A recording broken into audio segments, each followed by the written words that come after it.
আপোনালোকৰ আজি তাৰিখটো মনত আছে না? আজি কিমান তাৰিখ? আপোনালোকে নিজে নিজে ভাবকচোন আজি তাৰিখটো কিমান। মই কওঁনে, আজি 19 তাৰিখ, যিটো তাৰিখত আমি এনেকুৱা এজন মানুহক হেৰুৱাইছোঁ, এনেকুৱা এজন ব্যক্তিক হেৰুৱাইছোঁ, এনেকুৱা এটা সম্পদ হেৰুৱাইছোঁ। আপোনালোকে নিশ্চয় বুজি পাইছে মই কাৰ কথা কৈছোঁ। তো জয় জুবিন দা, জয় অসম। তো আজিৰ ভিডিঅ'টোত মানে কি ক'ব লৈছোঁ আপোনালোকেতো বুজি পাইছে কিজানি মোৰ থাম্বনেইলখন চাই। এই 19 তাৰিখটো মানে কেতিয়াও অসমৰ মানুহে নাপাহৰে।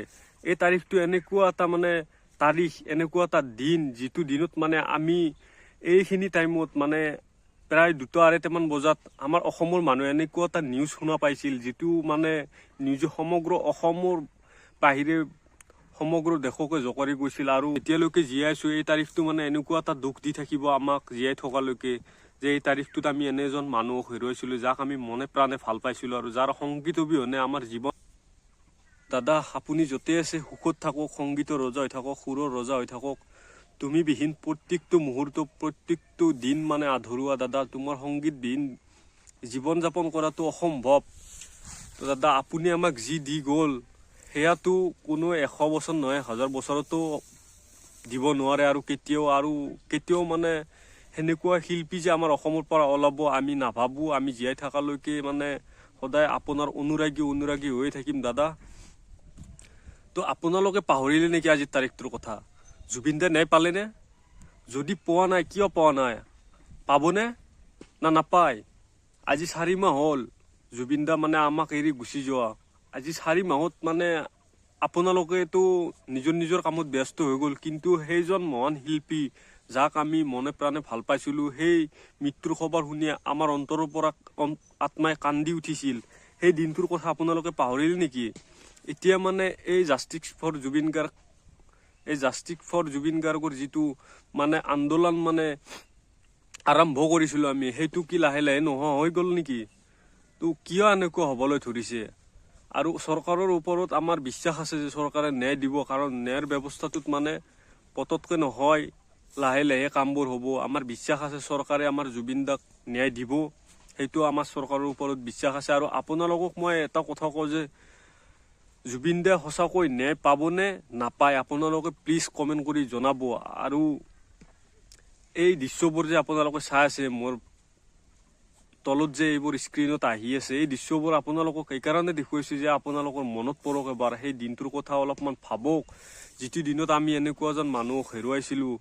কি ক'ম আৰু, বেছি নকওঁ আপোনালোকৰ সকলোৰে মনত আছে, কাৰণ হয়তো কিছুমানে পাহৰিব চেষ্টা কৰিছে কিন্তু পাহৰিব পৰা নাই। যেনে তেনে ছ'চিয়েল মিডিয়াত জুবিন দাৰ ফটো হওক, ভিডিঅ' হওক, ইউটিউবত আমি দেখা পাই আছোঁ, আৰু আমি কেতিয়াও জুবিন দাক পাহৰিব নোৱাৰোঁ। তো মোৰ মতে কৈছোঁ, জুবিন দাক আমি ন্যায় দিব লাগিব। আৰু আজি 4 মাহ হ'ল, গৰিমা বৌৰ মুখখন চাওকচোন একবাৰ। তেওঁৰ চকুজুৰি যে আজি 4 মাহে এনেকৈ কান্দিছে যে কি ক'ম আৰু, তেওঁৰ চকুজুৰি চালেই বুজি পায় বৌয়ে কিমান কষ্টত আছে। তো গাইজ, আপোনালোকে মানে ভাবকচোন অলপ সেই দিনটোৰ কথা অলপমান নিজৰে মনত কল্পনা কৰক। কিয় পাহৰিলে আপোনালোকে? কিয় পাহৰি যাবলৈ দিলে এনেকুৱা সংগীতৰ ৰজা এজনক, যিয়ে সদায় মানে প্ৰজাৰ কথা ভাবিছিল, আমাৰ কথা ভাবিছিল?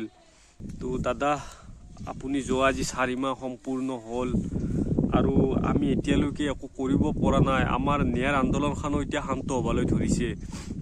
মই জানামতে মইতো প্ৰায় ছ'চিয়েল মিডিয়াত জড়িত হৈ আছোঁৱে, আৰু দিনত মই আপোনাৰ জাষ্টিছ ফৰ জুবিন গাৰ্গ 10-15 বাৰ লিখোঁ মই, কিন্তু আপোনালোকে লিখেনে?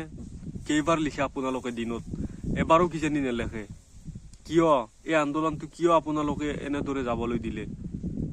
এই আন্দোলনটোত আৰু জড়িত হওক আপোনালোকে, তেতিয়াহে দাদা ন্যায় পাব। তো আপোনালোকক বেছি একো নকওঁ, সকলোৱে জানে দাদাৰ কথা, সকলোৱে ভাল পায় তেওঁক। মই জানো আপোনালোকৰ মনত আছে সেই দিনটোৰ কথা। তো আপোনালোকে ভিডিঅ'খিনি চাওক অলপমান, সেই দিনটো অলপমান সোঁৱৰাই দিছোঁ আপোনালোকক, যাতে মনত পৰে, আপোনালোকে যাতে সেই দিনটো কেতিয়াও পাহৰি নাযায় জুবিন দাই ন্যায় নোপোৱালৈকে।